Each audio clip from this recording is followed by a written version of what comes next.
इसी तरह मुस्कुराते खड़े रहेंगे।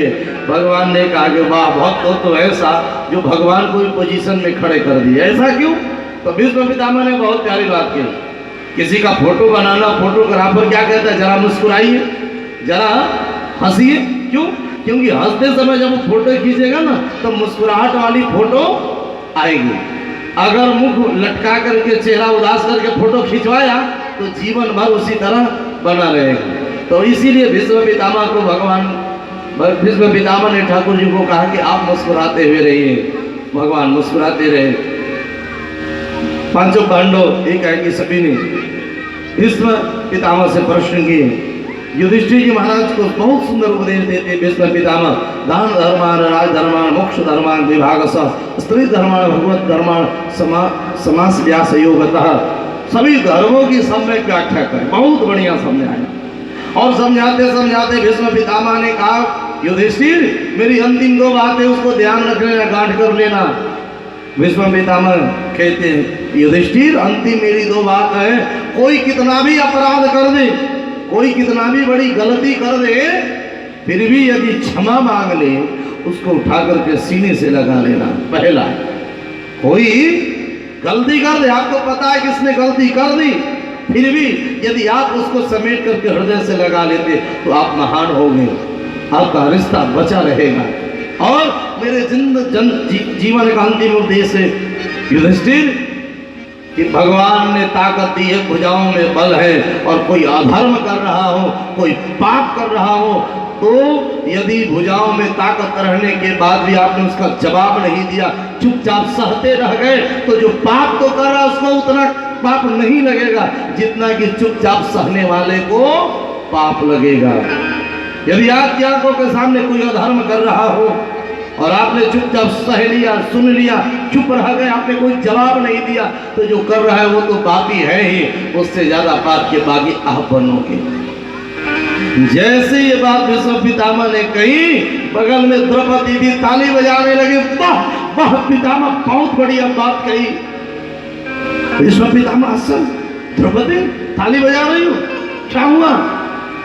भीष्म पितामह के सामने द्रौपदी पहली बार जीवन में आती है और द्रौपदी ने कहा, पितामह बाबा आज 13 वर्षों से मैं इंतजार कर रही थी कि जीवन में कभी ऐसा मौका मिले, तो आपसे भी मैं यही प्रश्न करने वाले थी।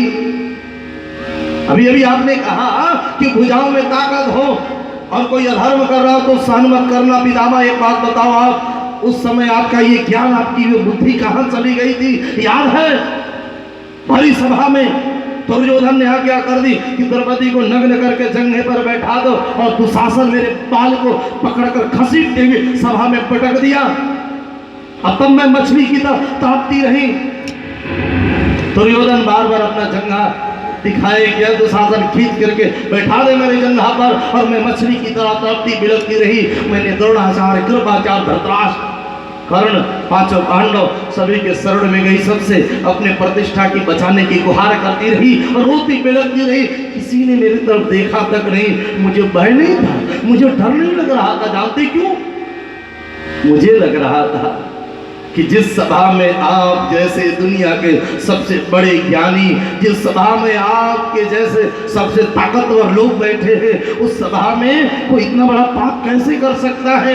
याद है पितामह, जब सभी जगह से मैं निराश हो गई, किसी ने मुझे सहारा नहीं दिया, तो अंतिम समय रोती बिलखती अपनी आंचल फैलाकर आपके चरणों में मैं गिर गई। पितामह पितामह मेरी रक्षा कर लीजिए, पितामह मुझे बचा लीजिए, बाबा मुझे बचा लीजिए। मैं रोती बिलखती तड़पती रही, और आप एक बार भी आपने सर उठाकर मेरी तरफ देखा तक नहीं। पितामह एक बार उस समय आप खड़े हो जाते और डांट देते, ऐ तू शासन छोड़ दे द्रौपदी को। किसी की हिम्मत थी क्या? किसी की ताकत थी क्या जो पितामह भीष्म की बात काट सके? अरे कोई मेरी तरफ नजर उठाकर देख भी नहीं पाता,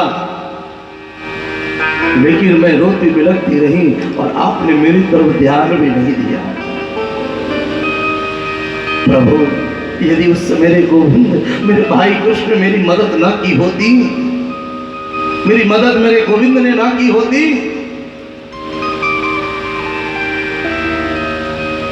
तो पता ना मैं कहां पहुंची होती। मुझे क्या करना पड़ जाता।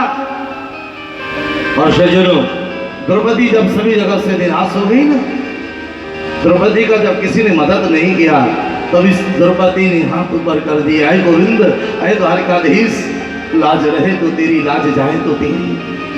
और द्रौपदी ने जो हाथ ऊपर किए सज्जनों, जैसे द्रौपदी ने हाथ ऊपर किए, भगवान प्रकट हो गए, साड़ियां बढ़ाने लगे, दुशासन खींचने लगा, दुशासन खींचने लगा। और द्रौपदी ने जब ऊपर देखा है, मेरा भाई, मेरे कृष्ण आ गए, तो आंखों में आंसू, तड़पती हुई द्रौपदी ने कृष्ण को ललकारा, आए गोविंद वापस चले जाओ, क्यों आया तूने? गोविंद मुझे नहीं चाहिए आपकी मदद, मुझे मर जाने दो। भगवान से झगड़ा करने लगी प्रेम में। और द्रौपदी ने कहा, गोविंद आपने इतनी देर क्यों लगा दी? आपको तो और पहले आना था, आपने इतनी देर क्यों लगाई?